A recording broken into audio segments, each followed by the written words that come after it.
Em nome do Pai, do Filho e do Espírito Santo. Amém. Louvado seja nosso Senhor Jesus Cristo, para sempre seja louvado. Salve Maria a todos. Continuamos com o nosso estudo do Evangelho de São Marcos. Hoje estamos no capítulo 7. O capítulo 7 é um capítulo mediano, ele tem 37 versículos. E como na primeira leitura deste capítulo nós tiramos um mapa. E esse mapa ficou desta forma. A partir do versículo 1 temos Jesus no mesmo lugar em que estava no capítulo anterior, ou seja, Betsaida. Fariseus e escribas questionam os seus discípulos que comem com as mãos impuras. Jesus os chama de hipócritas e fala no versículo 6, hipócritas, doutrinas e preceitos humanos é o que eles pregam, fariseus e doutores da lei, fariseus e escribas. No 9, Jesus fala que eles invalidam o mandamento de Deus. No 14, Jesus ensina as turbas, que a pureza vem de dentro. No 17, Jesus está dentro da casa e explica a parábola que ele contou ao povo para os seus. Qual parábola? A parábola em que ele fala que somente as coisas que estão dentro do homem é que contaminam o homem e as coisas de fora não contaminam. No 24, Jesus vai para Tiro e Sidônia. No 25, nós temos a mulher Ciro-Fenícia, que tinha uma filha possuída, que vai pedir ajuda ao Senhor. No 31, Jesus vai por mar até a Decápole. E no 32, a cura do surdo-mudo, à parte, sem alardes, como é o modus operandi do Senhor nesse Evangelho de São Marcos. Depois, numa segunda leitura, nós fazemos a retirada daqueles 4 pontos: os princípios eternos, as promessas, as ordens e os fatos interessantes. Como princípios eternos, eu separei aqui o 6:8, o 15 e o 20:23. O 6:8 ele está no momento em que Jesus chama os fariseus e escribas de hipócritas. Vamos ver o que diz o 6:8 aqui. Jesus disse-lhes: Isaías com muita razão profetizou de vós, hipócritas, quando escreveu: Este povo honra-me com os lábios, mas o seu coração está longe de mim. Em vão, pois, me cultuam, porque ensinam doutrinas e preceitos humanos. Deixando o mandamento de Deus, vos apegais à tradição dos homens. Essa palavra é muito importante para nós, como um princípio, porque ele é justamente uma profecia de Isaías de algo que iria acontecer naturalmente com aqueles que receberam a santa palavra do Senhor e que foram acomodando a santa palavra do Senhor aos seus privilégios, quiseram tirar privilégio dessa palavra, impuseram fardos pesados às outras pessoas e para si eles faziam os privilégios. Depois nós temos o 15, que está no momento em que Jesus ensina as turbas, que a pureza vem de dentro. No 15 nós temos o seguinte: nada há fora do homem que entrando nele o possa manchar, mas o que sai do homem, isto é o que mancha o homem. Isso é uma parábola, né? Jesus contou esta parábola que logo em seguida, quando Jesus estiver na casa, ele vai explicar essa parábola para os seus. E por que isso é um princípio? Porque é exatamente isso que acontece com o homem desde sempre e para todo sempre. Nada fora do homem pode contaminar o homem, senão aquilo que está dentro do homem que contamina o homem. É de dentro do homem que saem todos os vícios, todas as impurezas, todos os frutos maus. E é exatamente por isso que é um princípio eterno. Por quê? Porque está enraizado dentro do homem, está enraizado dentro de nós esse tipo de coisa. Só um minutinho que eu tenho que cancelar aqui os sons do celular. Desculpa a interrupção, estamos de volta, né? E continuando nos princípios eternos, nós temos o 20:23, que está no nosso mapa aqui, na parte em que Jesus está dentro de casa explicando justamente esta parábola para os seus. 20:23. Ora, o que sai do homem, isto é o que mancha o homem, porque é do interior do coração dos homens que procedem os maus pensamentos, devassidões, roubos, assassinatos, adultérios, cobiças, perversidades, fraude, desonestidade, inveja, difamação, orgulho e insensatez. Todos esses vícios procedem de dentro do homem e tornam o homem impuro. Ou seja, o centro decisório do homem ele está justamente dentro do homem. O centro decisório do homem está justamente no coração do homem, no interior do homem, e é isso que torna o homem impuro. Nada de fora pode tornar o homem impuro, senão somente aquilo que estiver dentro do coração do homem. Depois nós vemos as promessas, e no caso das promessas aqui, neste capítulo eu encontrei apenas uma promessa que está justamente no número 29, e no nosso mapa está no momento em que a mulher sírio-fenícia vai pedir ajuda ao Senhor com relação à sua filha possuída. O 29 vai dizer o seguinte: Jesus respondeu-lhe, por causa desta palavra, vai-te, que saiu o demônio da tua filha. E há uma promessa implícita, porque nós vemos que, na verdade, ele tem uma ordem aqui, que vai estar justamente quando nós tirarmos a ordem, nós faremos exatamente o uso deste versículo, mas existe uma promessa implícita neste contexto que eu quis ressaltar, que é muito importante. Por que uma promessa implícita? Porque ela vai até o Senhor.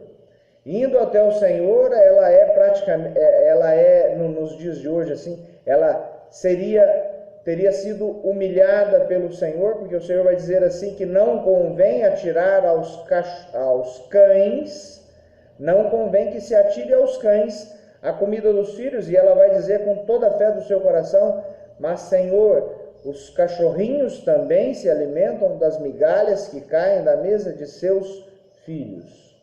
E Jesus, ele se surpreende com esta resposta. Jesus, ele se espanta com esta resposta, e Jesus vai dizer para ela, vai-te que a sua filha foi curada, tua fé te salvou. Jesus vai dizer que não achou uma fé semelhante entre o seu povo.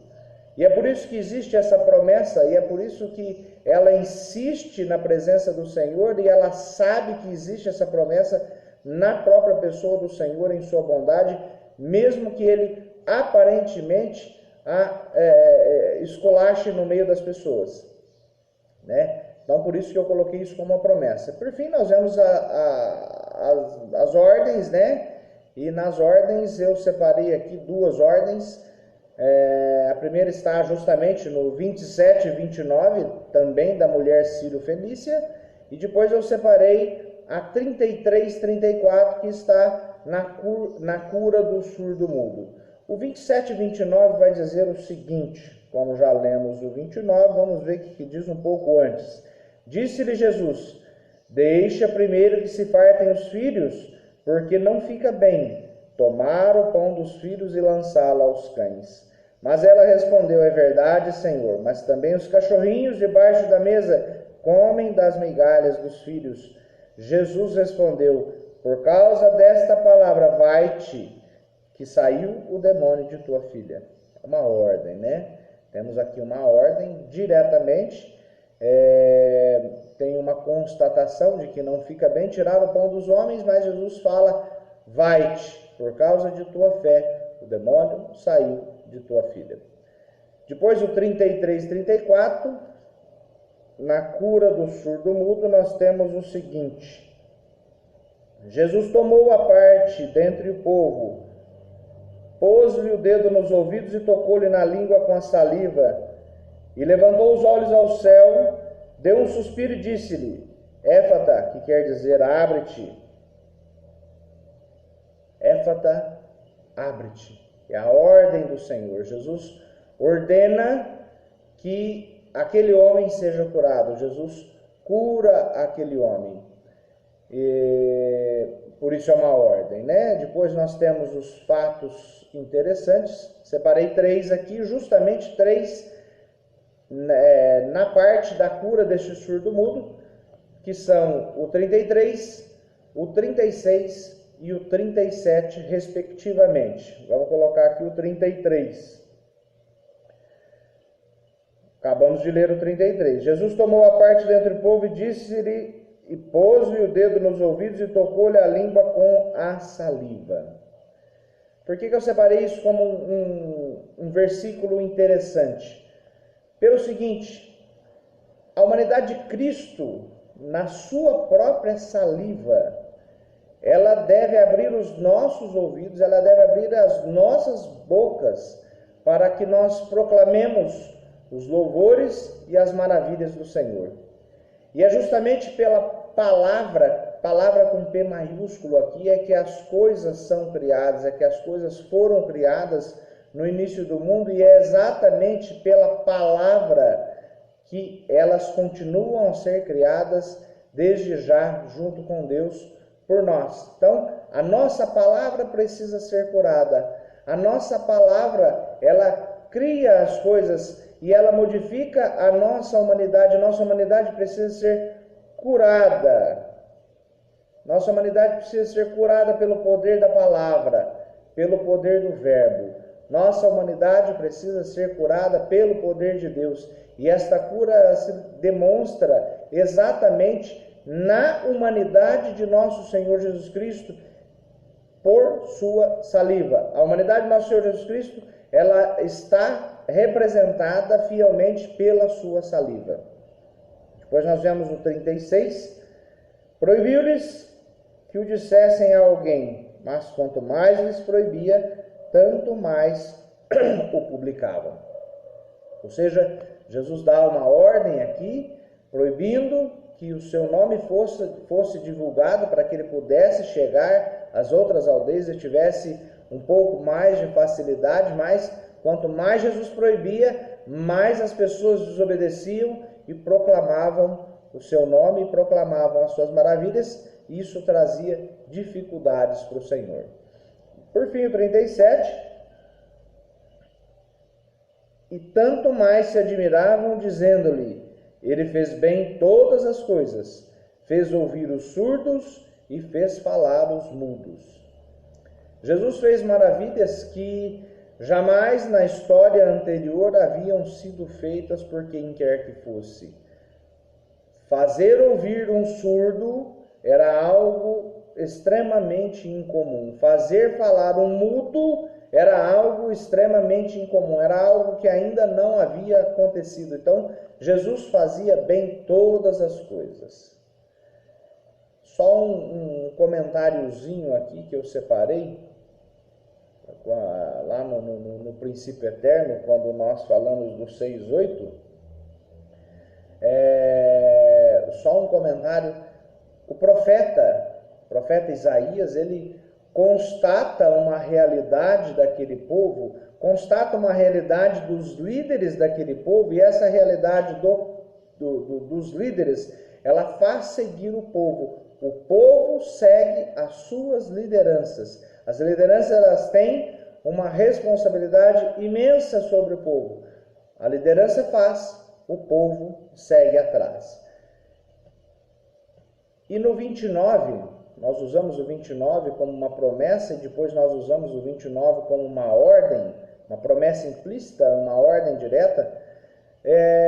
Separei um ponto interessante aqui, que diz que a humildade é o reconhecimento da miséria humana com o reconhecimento da grandeza de Deus. E isso abre as portas dos celeiros do paraíso. Isso abre as portas para as curas espetaculares, mesmo não estando presente aquele que seria curado. Jesus, ele vai se fazer presente a este curado, aonde ele estiver. A humildade daquela mulher em reconhecer que em reconhecer aquela situação dela, sim, Jesus a chamou de cães, Jesus colocou os pagãos como cães, e ela fala assim: sim, os cachorrinhos comem das migalhas das mesas que caem dos filhos. E essa humildade desta mulher em reconhecer a grandeza de Deus que falava com ela, em reconhecer a miséria dela que falava com Deus, foi esta humildade que escancarou as portas dos celeiros de Deus e conseguiu para ela milagre espetacular, mesmo Jesus não estando junto com ela, não estando presente junto à sua filha, mas Jesus se fez presente lá, mesmo ele estando falando com a mãe. Louvado seja nosso Senhor Jesus Cristo, e para sempre ele seja louvado.